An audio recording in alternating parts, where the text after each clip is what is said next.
안녕하십니까. 심판충구인 대한민국 법무부 장관 한동훈입니다. 지금부터 이 사건 검찰정법 형사소송법 개정의 위헌성에 대해서 말씀드리겠습니다. 지난 4월 당시 더불어민주당은 검사의 수사권을 폐지하는 법안을 발의했고 일부 수정되어 본회의를 통과하고 새 정부 출범 하루 전인 5월 9일에 공포되어 9월 10일부터 시행되었습니다. 이 입법은 잘못된 의도로 잘못된 절차를 통해서 잘못된 내용으로 국민에게 피해 주는 것이므로 위헌입니다. 첫째, 이 법률은 정권교체를 앞두고 일부 정치인들이 범죄 수사를 회피하기 위한 잘못된 의도로 만들어져 위헌입니다. 불과 몇 달 전인 4월로 되돌아가 보겠습니다. 대선에서 패하고 정권교체가 다가오자 민주당 의원들은 갑자기 검찰수사권 폐지 법안을 발의했습니다. 당시 민주당 박홍근 원내대표는 검찰로부터 수사권 분리를 주장하며 반드시 문재인 대통령과 이재명 상임고문을 지켜내겠다고 공언했습니다. 또한 검수완박법에 반대한 무소속의 양향자 의원은 민주당 의원으로부터 검수완박이 안 되면 문청와대 20명이 감옥 가니 검수완박해야 한다는 취지의 말을 들었다고 했습니다.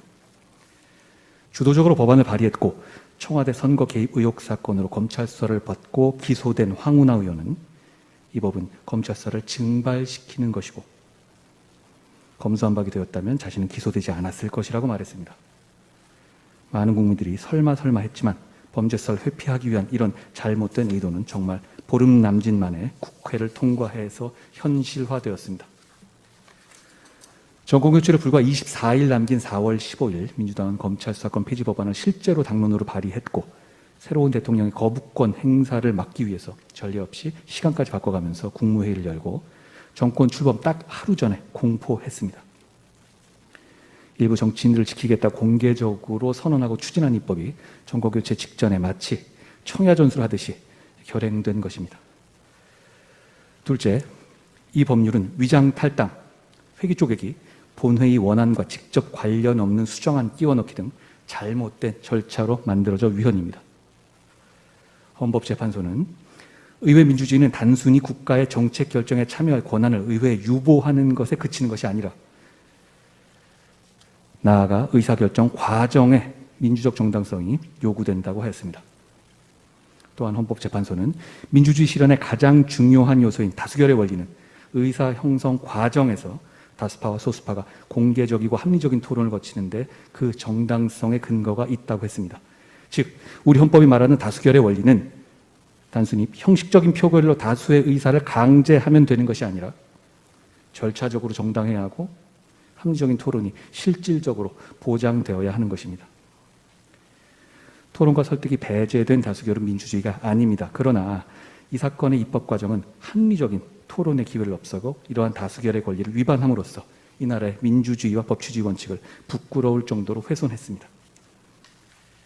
구체적으로 말씀드리면 위장탈당이라는 대한민국 헌정 역사상 듣도 보도 못한 반헌법적 행위를 통해서 안건 조정 절차를 조롱하고 무력화했습니다.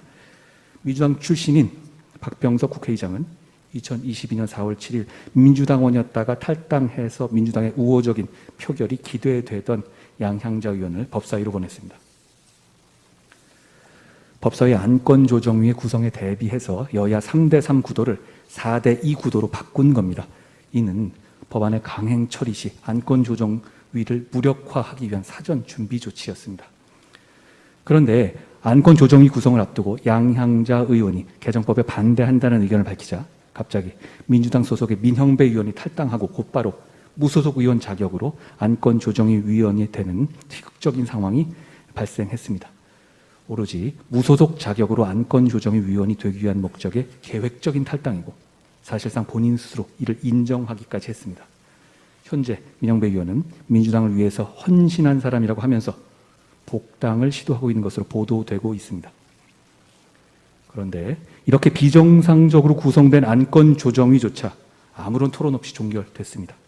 4월 26일 20:30, 37분경에 열린 안건조정위원회에서 김진표 위원장은 토론 기회를 달라고 아우성치는 위원들의 요구를 무시하고 전체적인 분위기상 토론을 할 수 없으니까 토론을 종결하고 표결 처리하겠습니다 라고 말하고 아무런 토론 없이 단 17분 만에 안건조정위를 종결해버렸습니다. 안건조정위는 다수당이 수적 우세를 악용해서 법안을 함부로 통과시키지 못하도록 2012년 국회 선진화법에 도입된 것입니다. 제1당 소속의 위원수와 그 밖의 위원수가 같도록 안건조정위를 구성해야 하는 것도 다수당의 수적 우세 악용을 방지하고자 하는 제도의 취지를 실질적으로 구현하기 위해서입니다.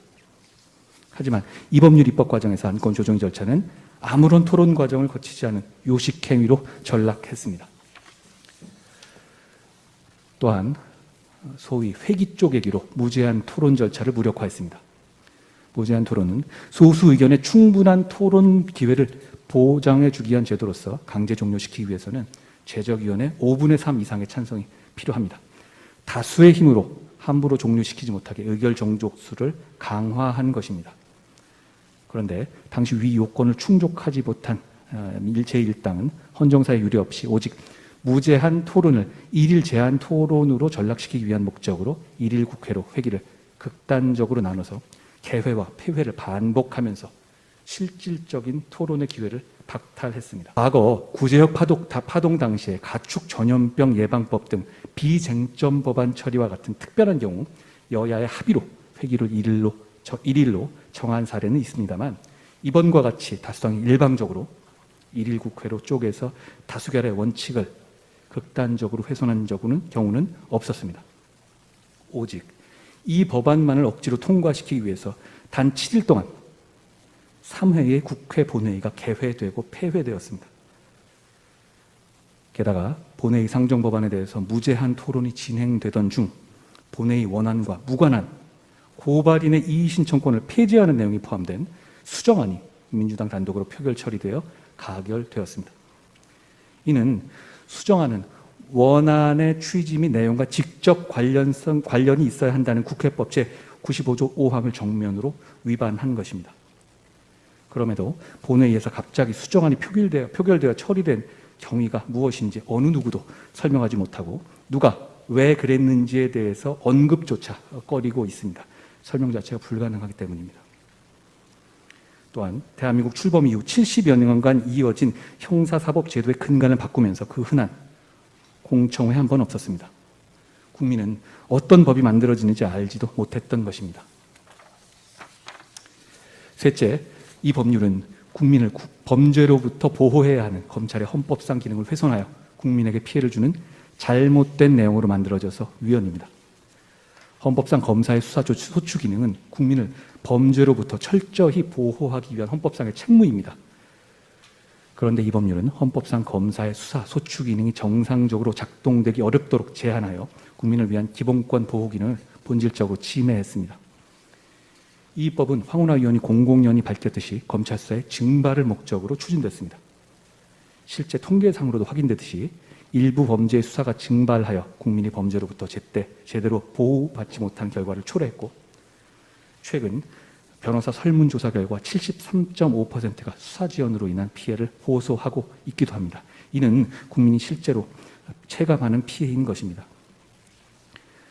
일부 정치인들에 대한 수사를 막기 위한 의도만 다급하게 생각한 것이지 아마 처음부터 일부러 국민에게 피해를 주려는 고의적인 의도로 이런 입법을 한 것은 아니었을 겁니다. 단지 이 입법으로 국민이 입을 피해와 사법 시스템의 부작용에 대해서 관심이 없었던 것인데 국민 입장에서는 어쩌면 그게 더 나쁘다고 할 수 있을 것입니다.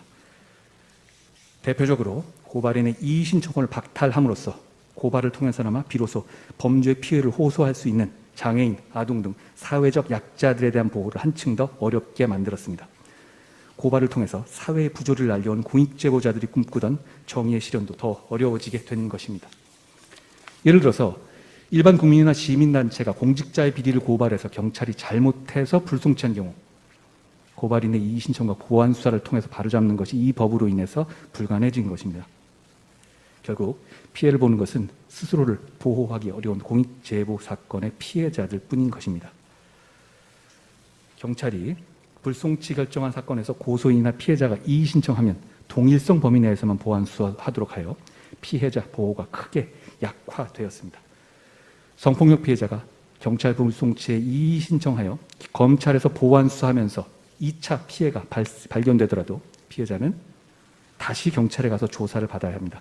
수사 지연으로 증거 인멸이나 범인 도주, 보복 범죄 등이 따를 가능성은 높아졌습니다. 특히 스토킹 범죄, 보복 범죄는 수사 기간을 기다려주지 않습니다. 수사가 지연되는 동안 피해자가 사망하는 등 안타까운 일들이 현실에서 얼마든지 발생할 수 있습니다.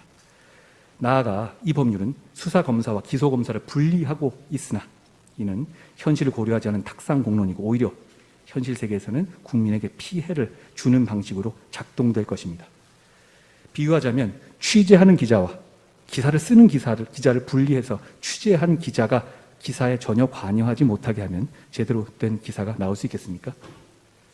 과거 인혁당 사건에서 기소를 거부하는 수사검사를 배제하고 당직검사를 시켜서 기소한 사례와 같이 검찰의 지휘부가 수사검사의 의견을 무시하고 독단적인 사건 처리를 할 수 있는 길을 열어주는 퇴행적인 부작용도 초래될 것입니다. 피청구인 측은 이번 청구가 검사의 이익보호 때문이라는 거짓 프레임도 주장하고 있습니다. 김유원 변호사, 박준영 변호사와 같이 장애인, 아동, 무고한 죄를 뒤집어 쓴 재심 피고인 등 사회적 약자를 변호해온 변호사들을 비롯해서 많은 형사 변호사들이 절실하게 나서는 이유, 그리고 전국의 형사부 평검사들이 절실하게 나서는 이유는 똑같습니다. 현장에서 국민들께서 입을 피해가 뻔히 보이기 때문입니다. 국회 입법자율권은 당연히 존중되어야 합니다만 오직 헌법과 법률의 한계 내에서만 행사되어야 합니다. 말씀드렸다시피 이 법은 잘못된 의도로 잘못된 절차를 통해서 잘못된 내용으로 만들어져 위헌이므로 주권자인 국민의 피해가 발생하고 있고 그 피해가 앞으로 더 커질 겁니다. 이번 심판에서 헌법재판소가 주실 답은 앞으로도 대한민국에서 이 정도는 안 된다와 이 정도는 앞으로도 해도 된다, 둘 중에 하나라고 생각합니다. 다른 답은 없어 보입니다. 만약 헌법재판소가 이번 심판을 통해서 이 정도는 앞으로 해도 된다고 허용하신다면 앞으로 이 나라 대한민국에서 바로 이런 장면이 반복될 겁니다. 앞으로 총선에서 승리하는 다수당은 어느 당이든 간에 토론과 설득은 외면하고 헌법재판소가 해도 된다고 허락하고 선언한 이 위장탈당, 회기 쪼개기, 본회의 원안과 직접 관련 없는 수정안 끼워넣기 같은 백전백승에 맞는 키를 10분 활용할 것이고 이것이 대한민국의 입법의 뉴 노멀이 될 것입니다. 대한민국 국민은 민주화와 산업화를 동시에 이뤄낸 위대한 사람들입니다. 대한민국 국민은 이보다 나은 민주주의와 법치주의를 누릴 자격이 있는 분들이라고 저희는 생각합니다. 선을 넘었다. 대한민국에서 이 정도는 안 된다라고 멈출 수 있는 곳은 이제 헌법재판소뿐입니다. 대한민국 헌법의 수호자이신 헌법재판소의 현명한 판단을 부탁드리겠습니다.